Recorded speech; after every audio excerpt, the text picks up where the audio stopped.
Hi, everybody. I am Dr. Duke, and welcome to another installment of Takeaway, our conversation with Alex Newman, the wonderfully gifted journalist and correspondent who writes a blog for us at Freedom Project Media entitled The Newman Report. Alex, welcome again to the Takeaway. Hey, thank you so much, Duke. It's great to be here. Your latest blog post for us talks about Donald Trump's executive order that is going to do a complete review of education at the federal level with the hopes of returning it to state and local control. Can you talk a little bit about the executive order? Sure. I think the one thing that's really nice about this executive order is that it establishes as official executive branch federal policy this idea of returning control of education policy to the states and local governments. That's exactly where it should be. The Constitution is very clear. There's no delegated power to the federal government over education. And so education should always have been a state and local issue, never a federal issue. So it's good to see that, as the official policy of the Trump administration.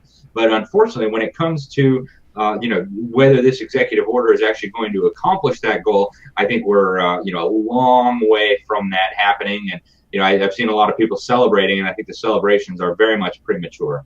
Yeah, wouldn't it be just a lot easier for President Trump to have appointed somebody to the Department of Education who would have dismantled it, or to have instructed Betsy DeVos to begin work immediately disentangling the local schools' ability, the state's schools' ability to determine their own destinies, start pulling that apart?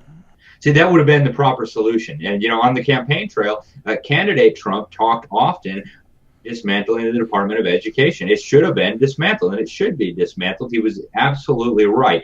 But unfortunately, what this executive order does is it keeps federal statutes as the measure of what's okay.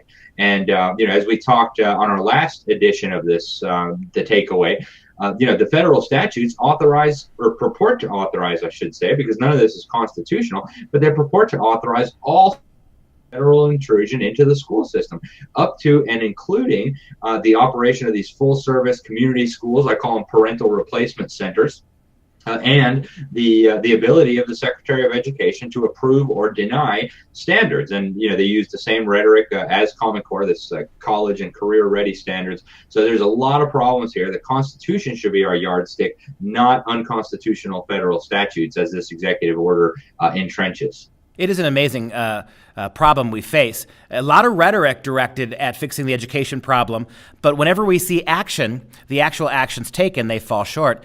So Donald Trump is quick to create an executive order to investigate the state of higher education, or at federal education, and how that impacts the states. But it's a 300-day window before that report is due, if I understand.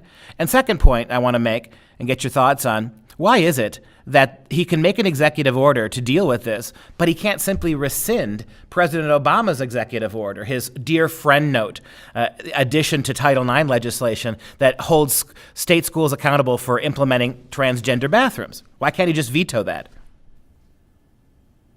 That's a good question. If I had been President Trump, I would have walked into office, and the very first day I would have signed an executive order repealing every executive order Obama issued. We could always go back and redo those later, but executive orders, in the way that Obama used them, is not the proper role of the executive branch. We have a Congress to make laws. We don't want the president making laws. But you're right. He could actually go a lot further than he has on reining in a lot of the crazy stuff that Obama adopted through orders and memorandas and guidance and so on and so forth. So, there is a little bit of encouraging stuff in this new order, but certainly not enough for us to be having any party just yet. And what really frustrates those of us who are paying attention is the easy things he could have done. Again, yanking apart Title IX, all the illegal additions to Title IX that were never approved by Congress. Just veto them. Those are still in place. We hear it's possibly because of the influence of his daughter and son-in-law, Ivanka, and her husband. But the easy things he doesn't do. Meanwhile, establishing another committee, another 300, basically a whole year's worth of investigation to find out whether or not something should be done, seems like stalling a little bit. Seems like more bureaucracy and less action from the president, who promised swift action, swift justice when it came to restoring American education.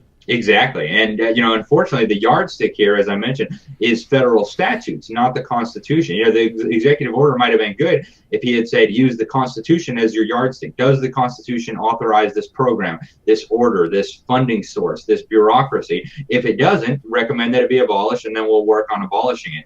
Instead, what this order does is it says, check all the regulations and orders and documents and guidance to make sure they're in accordance with the federal statutes that were passed. Now, all of these federal statutes that we've had since the 1965 Elementary and Secondary Education Act have been unconstitutional. There is no power for the feds to be meddling in education. And that means by definition, and you can check the 10th Amendment on this, education is not a federal issue. That's an issue that's preserved to the states, the local governments, or the people. So the Constitution should be the yardstick, not unconstitutional federal statutes. The federal statutes are part of the problem. So using those as a yardstick is not going to actually resolve these major problems facing U.S. education today.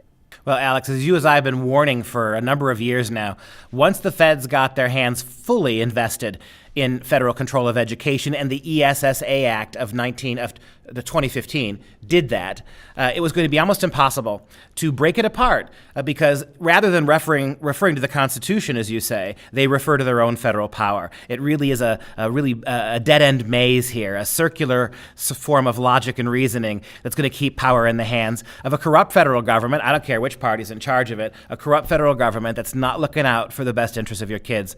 Alex, thank you for this newest edition of The Takeaway, and we'll see you next week. If you enjoyed this video and all of our videos, please consider a tax-deductible donation so we can keep the whole thing free for you. I'm Dr. Duke. Thanks for watching.